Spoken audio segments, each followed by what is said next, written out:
All right, y'all, it's time for late night movie analysis. Or I don't know if this is going to be so much analysis as it is just going to be what the hell was that? Um, I'm speaking of the movie Suicide Club. This is a Japanese film, and I saw it for the first time maybe 2003, 2004, something like that. So a good 20 years ago. Um, it it really freaked me out back then, and it's taken me it's taken me about it's taken me a couple of decades to decide to watch it again. Um, and so I did, and this time I don't think I was freaked out as much. Maybe because I knew more what I was in for. Although I still don't know. This is a movie that is highly disturbing, but also just well,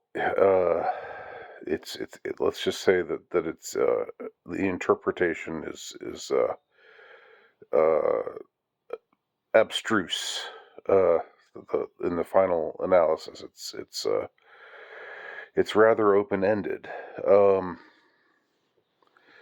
Now, I decided to record this video without uh, really watching any other video essays or reading any analysis of the film,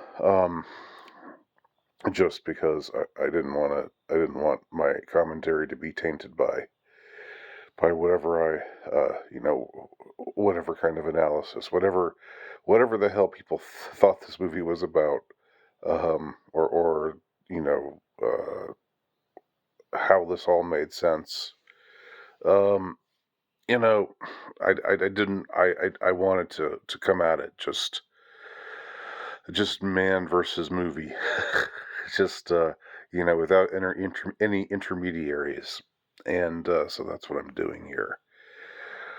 So the plot briefly. Um, there's a rash of suicides taking place all across Japan.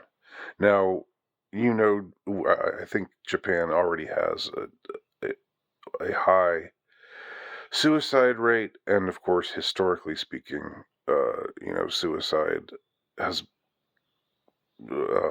is has been conceived of as an honorable thing. Um, with the kamikaze pilots, and they were just one of, a part of this general tradition. Um, any other fans of Yukio Mishima out there? Uh, he's another example of somebody who ended his own life in a very spectacular, very public way, uh, with some goal in mind of restoring the glory of Japan. And I should say I'm something of a Japanophile, although I'm not really all that knowledgeable. I do find all things Japanese to be fascinating, and I want to visit Japan someday. Um, and so the movie. Well, let me first just describe the first scene of the movie. The opening scene is at a Tokyo train station, and people are filing in to catch their trains. And there's a group of schoolgirls who comes in, and they all look very happy and just normal, and they're like talking to one another, just sort of excitedly, but not too just sort of like it's a regular day. They're just bubbly teenage girls. And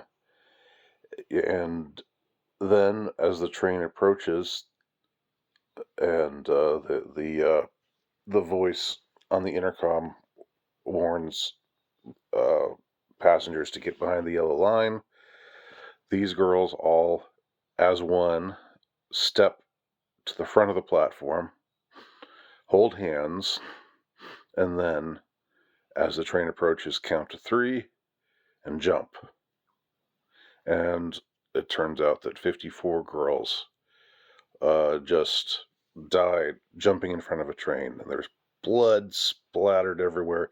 It's not very realistic looking blood, but it is still it accomplishes the effect of being shocking and being upsetting. And so then in another scene, there's a couple of nurses talking, doing inventory or something at a hospital. One of them says, "I'm going to go get a snack. Do you want something?" And the other one says, "Sure, yeah, give me this or whatever." So the first woman disappears, uh, goes goes walking down a long corridor, and then exits out of a door. A security guard tells her that the spectacular mass suicide. I don't mean spectacular, not like this awful, but also spectacular in that it caused a spectacle. Mass suicide has happened. Um, the nurse doesn't seem all that interested, so she leaves. Um, and uh, she's gone for a while, and then the first nurse goes and uh, hears sirens and walks to the window and opens the window, climbs on top of the window, and for no apparent reason jumps. The first nurse comes back. Uh, then the security guard comes in and says, "What's going on here? I've been hearing some strange noises," and the second nurse lady is sort of in a trance, but she also just sounds kind of pleasant and normal, and she says something like, "Well, I'll see you soon." And she opens the window and says, "Oh, it feels so good." She just opened the window for a refreshing breeze to blow in, and then she also climbs on the window ledge and jumps. Um, and these are just these are just a few of the suicides that we are treated to over the course of this movie. Sorry, unalivings. should I call? I guess I should call this the unaliving club. the way that the way that people do on YouTube. Well, I'm not monetized anyway, so I don't care. So uh, so there's these suicides happening, and uh, whenever this rash of suicides happens, someone uh, uh, uh, walks in, or somehow a handbag appears at the site, and within the handbag are a bunch of skin grafts of like 50, 60, 100 people spliced together, each like a little strip of a person's skin. Some of the strips have tattoos. Um, and there's also a website that's gone up. This is in the earlier days of the internet, where the uh, the person calling in tells the police that the dots keep appearing. There's red dots for women and white dots for men, and for every suicide, the dots appear, and they actually appear before the suicidal events happen. Um, and there's a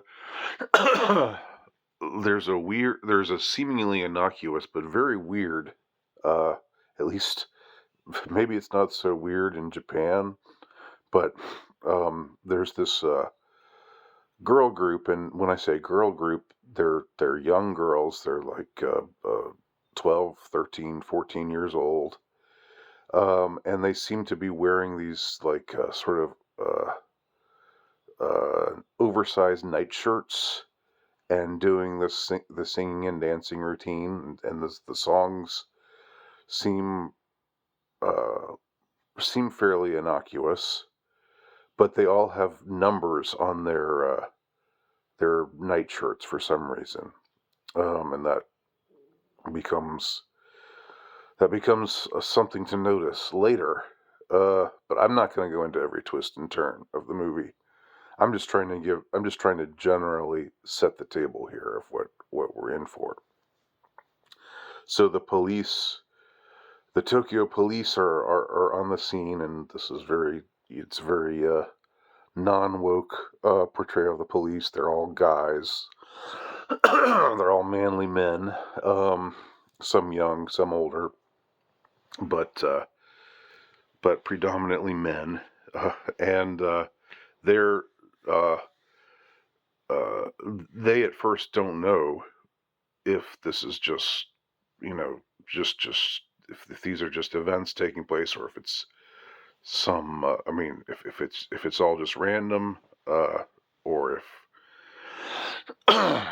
um, or if there's some sinister force behind it all that's causing these all these people to commit suicide, and so we see more and more suicides happen over the course of the movie, and so and there's one particularly uh, powerful scene, and I thought it was powerful the second time I saw it as well as I did the first time.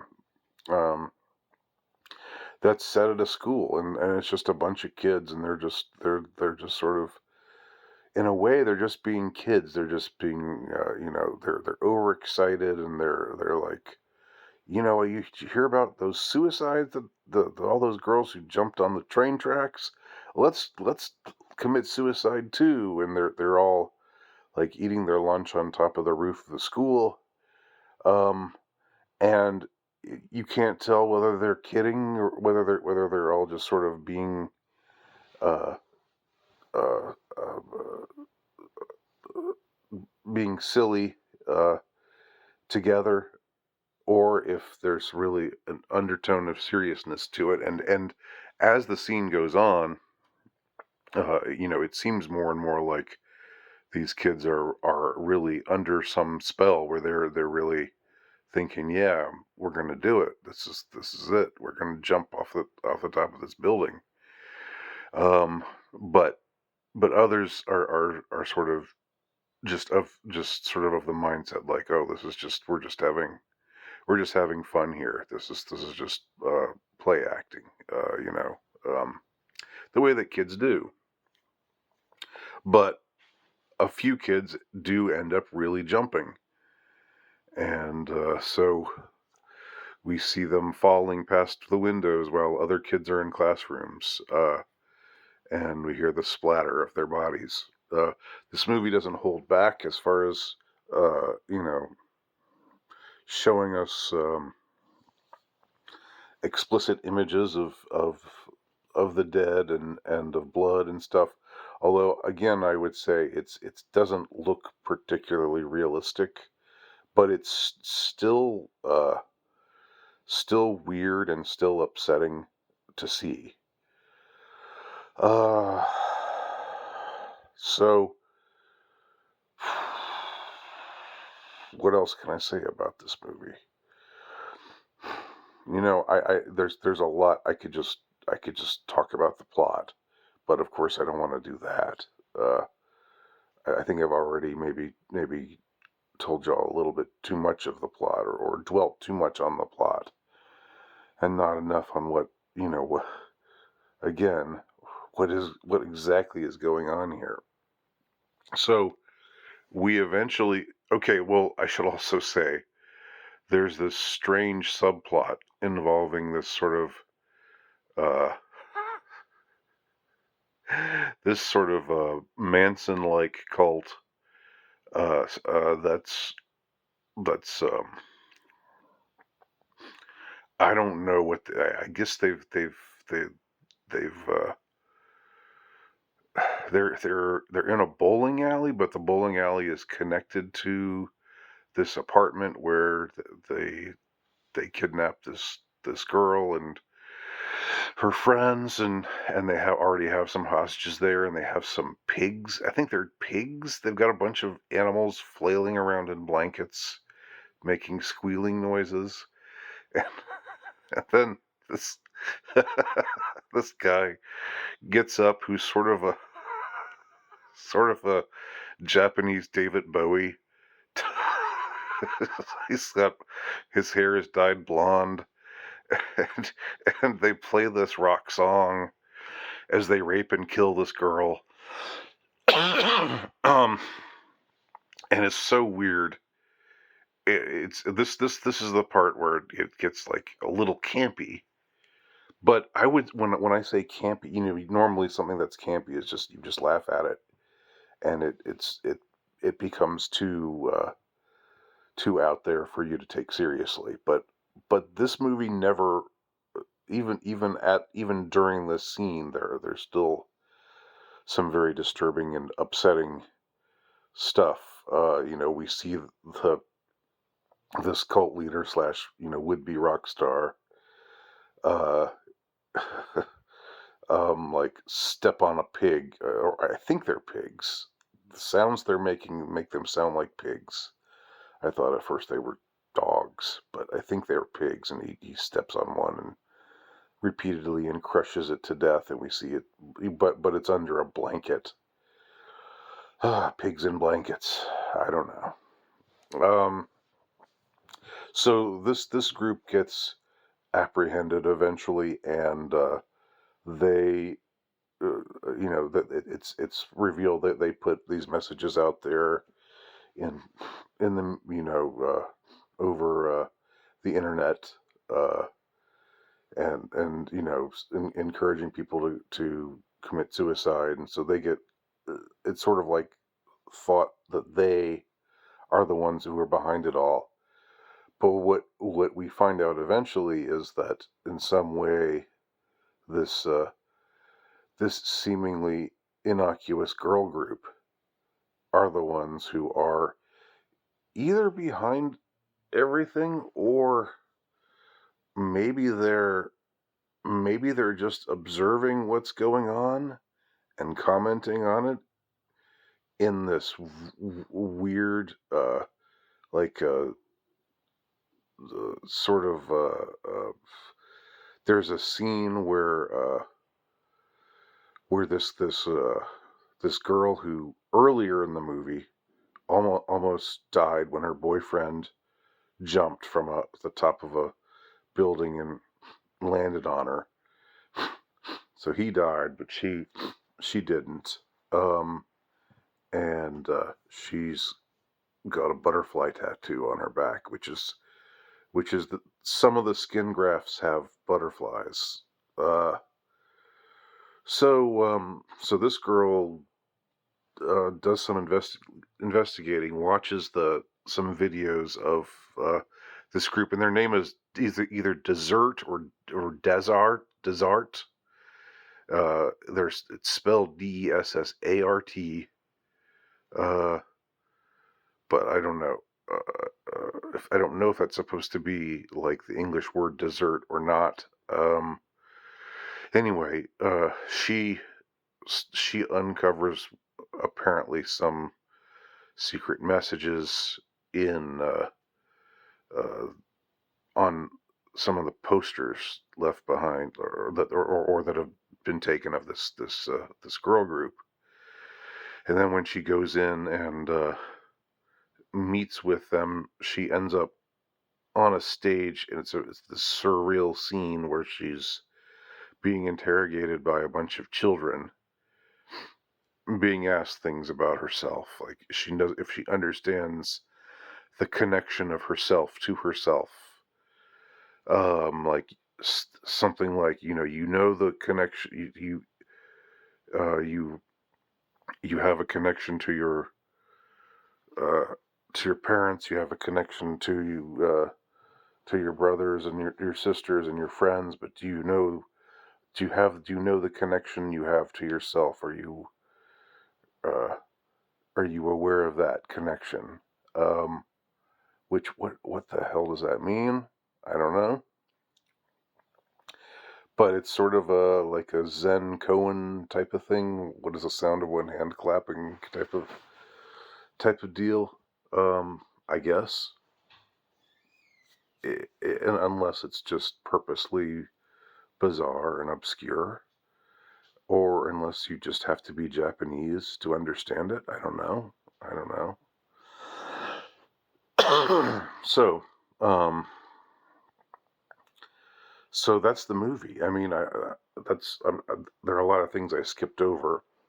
There's some other very upsetting moments um, in the movie involving a character who we think is like one of the detectives who's sort of the main character, sort of the protagonist for much of the movie, but he has something happen to him that is horrifying, and then I don't want to I don't want to give everything away. I've given some things away, but I don't want to give everything away. And then things shift focus to a younger detective um, who seems to have some connection to the girl who I spoke of, who did her whose boyfriend almost landed on her, and who did her own research with the girl group Desert or Desart. But anyway, um, this is just a crazy movie. Um, but it uh, it seems to be depicting uh, a mind virus being sent through electronic means. There's lots of scenes of people just getting on their phones. This is before smartphones. These are just flip phones, but just regular cell phones. But there's lots of scenes of people's phones ringing and everybody just standing in all these Japanese schoolgirls, so their phones all ring and then they all get on their phones together um, and so we get the idea that there are some messages being sent through the ether, um, and there are certain lyrics. While most of the lyrics just sound totally innocent, and there are a couple of lines that might have darker meanings if looked at a certain other way. Well, I mean, this is a good movie though. I mean, I would recommend it. Um, I think obviously, if what you've just heard, if what you've heard me describe to you, uh, doesn't sound like a movie you would enjoy, then by all means skip it. But if the premise is intriguing to you, I sure just want to know what the hell this movie's about. And I know part of the allure, part of um, the fun of a puzzle is like that in some ways it never gets solved. Um, but and that's part of what makes it. I think what makes the movie interesting is that it's and but at the same time I don't get the feeling that it's just a movie that's about nothing. I don't get the feeling like I often do with David Lynch. Sorry, people out there who are David Lynch fans. I know that there's a lot of you. Um, But when I've seen some of his stuff, I've generally just thought, oh, come on, man, you're just making this up as you go along. You don't even know what you're doing. Like, this scene is supposed to have meaning, but there's no there. This is the impression I've had with Lynch's more, I mean, with his more enigmatic kind of movies, not with the ones that are more, or that are, I guess none of them are totally straightforward, but none of them are, but not all of them are as weird or as out there as I'm talking about. But unlike with Lynch movies, this seems to have some substance behind it, but I just don't know what it is. Uh, it's weird, it's freaky, it's highly disturbing, but also, as I said, it's got some surprisingly camp moments, uh, and it's very, very, very Japanese. Suicide Club. Have you seen it? Tell me what you think if you have.